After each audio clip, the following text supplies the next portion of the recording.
証の着用を義務付けるなど再発防止策を取りまとめました。過重闘争の罪で起訴された平淳也氏と、留置場の接見室で弁護士との面会が終わった後、アクリル板を蹴破って逃走しました。平被告は以前から弁護士に面会が終わったことは署員に自分で伝えると、具体的には弁護士など容疑者と面会に来た人には入庁証の着用を義務付け、大阪市警察本部は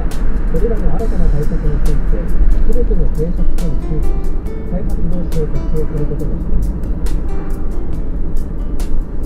プロ野球のドラフト会議が今日開かれ、大阪桐蔭高校のちょっと待って。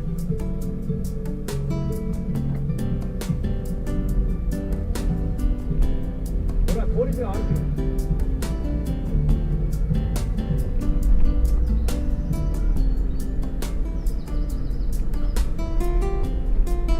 いい方法を思いついたぞ。